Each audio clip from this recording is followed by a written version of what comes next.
The champ is here, Pat Tiernan from Australia. First time at the Bigs, and he's already a champion. Pat, what does this win mean to you? We've made it to trophy season. The QCA had a strong showing at day one of the Iowa High School State Track and Field Meet in Des Moines. And those who knew Carlos Duncan say that his impact goes far beyond the ring. Well, it might not have been the prettiest final round, but JT Poston did just enough to hold off the field and win the 2022 John Deere Classic. That's right, Pleasant Valley are your defending state champions, and I'm joined by head coach Derek Steckline. And coach, each year teams are different, but what makes this team unique? And Joey, these fans are excited. Galena will play on Thursday in the state semifinals. Reporting from Hoffman Estates, Evan Denton, TV6 Sports. Still in the third, senior Brennan Welch smacks one into center field. The Tigers score 6 runs in the inning. Second quarter, Hilliard drops back. He's going to air it out down the sideline to Key Van Rudd for the touchdown, throwing dimes out there.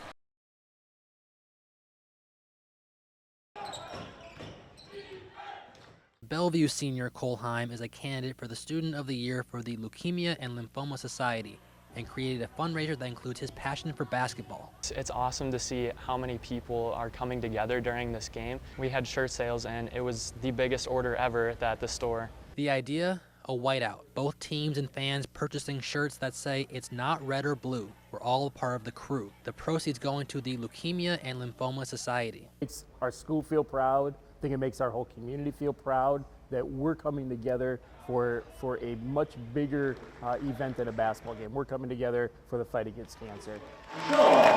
Bellevue head coach Chet Kanake says he is proud of Heim for coming up with a way to bring the community together. Anytime you can promote kids that have fought cancer and that's going through tough things and let them have some good in their life is an excellent idea. I'm really excited for those two kids. Everything in sports is a life lesson, and I want them to take away what Cole has done for the community and the power that you can have using sports as kind of a venue to get your voice out there. Kaiden Decker was named an honorary player for the game. Decker was diagnosed with acute myeloid leukemia when he was just 17 months old. First heard that Kaiden was diagnosed with leukemia, we were taken back. We were in disbelief. Before that, he was actually diagnosed with neutropenia, so he wasn't able to fight off common infections. Well, it gives me hope for the future. To see a young kid, especially a senior, invest so much time and energy into research and support for Leukemia and Lymphoma Society that'll help kids like Kaiden is just a really, really cool thing to see. Leighton Meyer was named honorary captain. He was diagnosed with B-cell acute lymphoblastic leukemia in July 2019 and goes to chemotherapy once a month. Pretty crazy at the beginning, but once I got used to it, it got a little easier for me. It means a lot to me because it helps like everybody else, families that are going through cancer. It's awesome that we get to honor Leighton and Kaiden tonight, and the whole community is backing them as well. Two rival schools coming together for a bigger cause. To be united behind a community spirit, to be united behind a good cause, I think that you can really see the beauty of two schools working together for something bigger. It's crazy seeing all the support that the community has. It's awesome. I mean, I'm sure I'll have a moment where I look around in the crowd and see so many people wearing those shirts, and it'll be an awesome experience. Job. Oh yeah! Hundreds of kids between kindergarten and 9th grade laced up their cleats for the second annual Rally for Reed football camp Friday. I'm so happy to have all these kids here.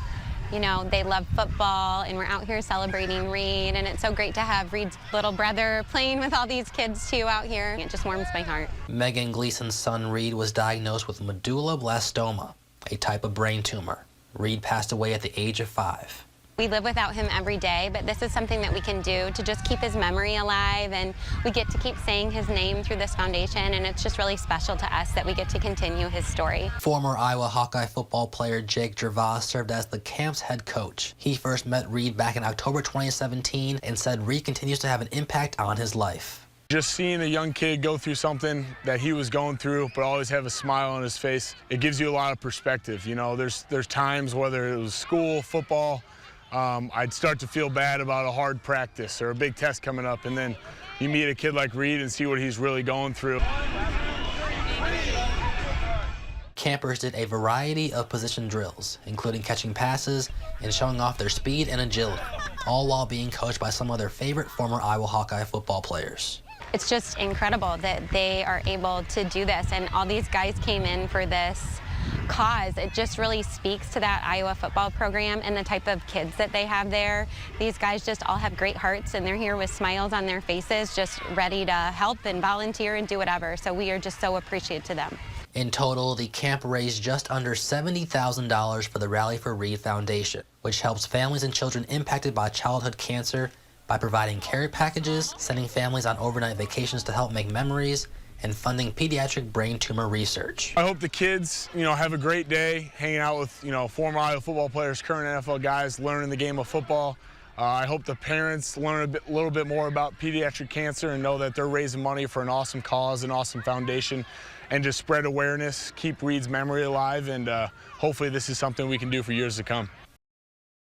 The journey to get here has been crazy. Kenny Bednarik says he started dreaming about going to the Olympics when he was in middle school. Every time I stepped on track, I wanted to be better and do better. But when I found out what the WIA state track records were, I was aiming for those, and I ended up eventually getting them in my senior year. A couple of Bednarik's youth coaches knew he was destined for greatness on the track. He's a good kid. He deserves all of this. He's just a special kid. He's a good guy. There wasn't really a dip in performance. He would always continue to get better. He would always focus on whatever he needed to focus on. He's one of the best leaders I've had, one of the most dedicated people, and honestly one of the best teammates I've had. And I think if you talk to any of the kids that were on those teams with him, you'd hear that same thing from them.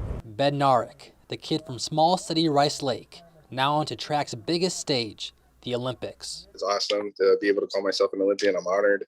All that hard work that I did from 2019, 2020 when the COVID year came up, and even now, it's all paid off. I think Kenny sends the message that anything is possible. You don't have to come from a big place. You don't have to come from down south in the warmer climates. You can come from anywhere and really achieve, whatever's possible as long as you put that energy and that effort in. Bednarik continues to put more work into his craft, training 7 days a week for about 2.5 hours, and he has even bigger goals for himself in the future. My goal in the future is to be the best Olympic athlete ever. So better than Bull, better than all those guys that came before me.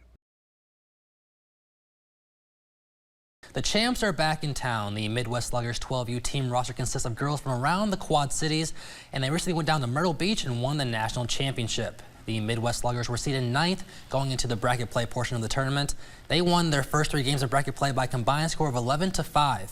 In the final, though, things got tricky. At one point, they trailed 7-2, but came all the way back to take an 8-7 lead and held on for the championship. A moment these girls say they will never forget. What makes the John Deere Classic so unique is the way the pros give back to the younger generation of golfers here in the Quad Cities. Pros Cameron Champ and Wesley Bryan led the first Tee Youth Day this afternoon. Both Champ and Bryan talked with young golfers about how they first got into golf, their practice routines, and showed off their accuracy by hitting golf balls into small glass windows, a fan favorite. A moment both the kids and the parents won't soon forget.